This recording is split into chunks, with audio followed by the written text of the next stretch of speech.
तब यहाँ पर अब प्रश्न होता है कि महाराज अब बताइए कि कथा होगी कैसे। ये प्रश्न तभी आएगा ना, आपके पास कोई एजेंट आया और उसने कहा कि ये वाला अगर इंश्योरेंस आपने ले लिया, अगर ये पॉलिसी ले ली, हाँ, तो इसके टर्म्स एंड कंडीशन ये है। आपने पहले तो आप किसी भी एजेंट से कोई मिलना ही नहीं चाहता। पहली एजेंट आया, बोले कह दो मैं थोड़ा काम में व्यस्त हूं।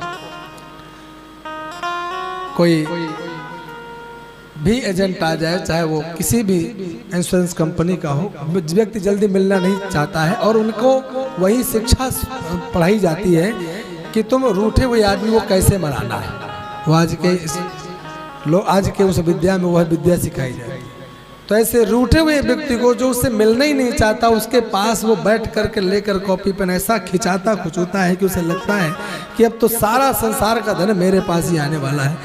तो पहले मना कर रहा था और बाद में सुनने के बाद कहता है महाराज अब सुनाओ, अब ये बताइए कि कितना जमा होगा और कितनी वर्ष में कितनी बार देना पड़ेगा। तो यहाँ पर भी जब हमारे श्री सूत जी महाराज ने शौनकादि ऋषियों को टर्म्स एंड कंडीशन बता दी कि शिव पुराण के नियम ये हैं, ऐसे ऐसे लोगों ने उन कथाओं को सुन करके भी उस शिवलोक की प्राप्ति कर गए।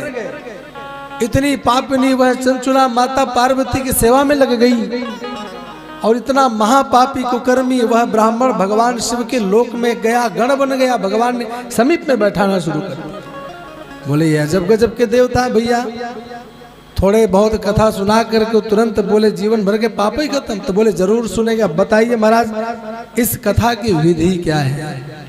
अब यहाँ पर विधि सुनाना शुरू कर।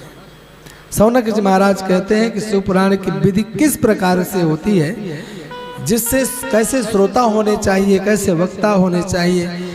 उस वक्ता के द्वारा वह भगवत कथा जो सुनाई गई उससे जिस निश्रेयस की प्राप्ति होती है वह उत्तम फल क्या है, वह उस उत्तम फल की विधि क्या है, वह भी हमें बताए। सूत जी महाराज कहते हैं कि शौनक मैं शिव महापुराण की कथा विधि श्रवण कराता हूँ, सुनो। सर्वप्रथम जब मन में भाव उत्पन्न हो कि हमें श्री शिव महापुराण की कथा सुननी है, तो पहले ज्योतिषी के पास जाएं, दैवज्ञ के पास जाएं, जाकर उनसे निवेदन करें, वह आपका उत्तम मुहूर्त निकाल करके दें। तत्पश्चात आप उस मुहूर्त के अनुसार पत्रक बनवाएं, पत्र में सबका आमंत्रण पत्र लिखें, लेखन करवाएं। अमुक समय से अमुक समय तक होने वाले इस पुराण में आपको उपस्थित होना है। प्रत्येक को जाकर के वह पत्र दे, वह जाकर के आमंत्रण पत्र घर घर जाकर के हाथ जोड़कर नगर में निवास करने वाले प्रत्येक व्यक्ति को हाथ जोड़कर आप मेरे घर में आइए, कथा सुनिए, भगवान शिव की कथा होने वाली है। और जब सब लोगों को आगमन के लिए सबको निमंत्रण दे दे, उसके पश्चात ब्राह्मण के द्वारा जो महीना, जो वार, जो तिथि से बताने का समय किया गया है, उसके लिए एक अच्छे वक्ता के पास जाकर के कथा करने वाले से आज्ञा लेकर के आए और उन्हें आमंत्रित करके आए। भले ही आपके लिए वो निश्चित हो गए हैं, लेकिन सर्वप्रथम वक्ता को आकर के आमंत्रित करना चाहिए। जाकर उन्हें बुलाएं कि महाराज आपको ही कथा करनी है। कथा मंडप को तैयार करवाएं, केले इत्यादि के स्तंभ उसमें लगवाएं, ध्वजा पताकाओं से सजाएं, बिछावन साज सज्जा सजावट सब कुछ करवा करके पुष्पों पुष्पमालाओं से सजावट करके उसे सुंदर मनमोहक स्थान बनाएं। और कहते कि महाराज और क्या करें? बोले जो कुछ आप विवाह में करते हो सब करो। श्रीमद् भागवत में भी यह श्लोक आया है, पुराण शिव पुराण में भी यह श्लोक आया कि जो कुछ भी आप विवाह में कल्पना करते हैं, समस्त कल्पनाएं पुराण कथा में भी करना चाहिए। चाहे वह खर्च हो और चाहे वह साज सज्जा हो, श्रृंगार हो, चाहे स्वयं वेशभूषा तैयार होकर के बैठना चाहिए। हाँ, एक भेद होता है, कथा पवित्रता की वस्तु होती है, विवाह भी पवित्रता की वस्तु है, लेकिन वहां पवित्रता को लोग देखते नहीं है।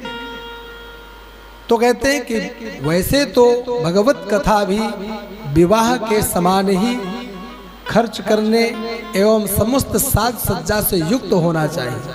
स्वयं हो और चाहे हमारा समय हो, चाहे घर हो, चाहे परिवेश, परंतु एक विषय का ध्यान रखें कि शुद्धता, शौच अशौच का विशेष ध्यान रखें, जो प्रायः विवाहों में समाप्त हो चुका है।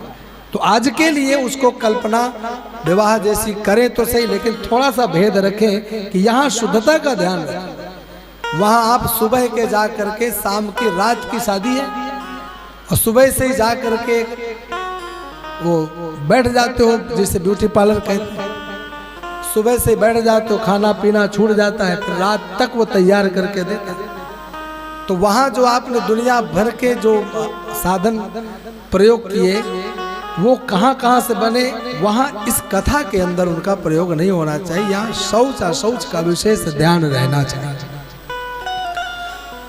और फिर जब सब कुछ तैयार हो जाए, श्रद्धा भक्ति से कथा प्रारंभ हो, तो प्रसन्नता के साथ समस्त देवताओं का आह्वान स्थापन करके उनका पूजन करना चाहिए। कथा कहते समय यदि वक्ता का मुख उत्तर को है तो श्रोता का मुख दक्षिण ना करके पूर्व दिशा की ओर करके बैठे तो और शुभ माना जाता है। हाँ, कथा कहते समय यदि वक्ता का मुख उत्तर को है तो श्रोता का मुंह पूर्व दिशा की ओर करके बैठे। जैसे उत्तर की ओर मैं बैठा हूं तो पूर्व की ओर श्रोता बैठ गए, तो वो एक तरह से सुनने की वही परंपरा है, पढ़ने की वही परंपरा है, गुरुजनों के पास प्रणाम करने की भी वही परंपरा है, उस परंपरा का निर्वाह हो जाता है। और कहते यदि वक्ता का मुंह पूर्व को है तो श्रोता का मुंह उत्तर की ओर होना चाहिए। यह उत्तम आसन माना जाता है, उत्तम दिशाएं मानी जाती है। और अगर ऐसा नहीं है तो वक्ता अपने लिए स्वयं विचार करे कि हमें किस वक्ता का मुख किधर होना है। बाकी सब आराम से बैठ करके जैसे कथा सुन सकते हो, हृदय में यह भाव लेकर बैठो कि भगवान की हमें कथा सुना।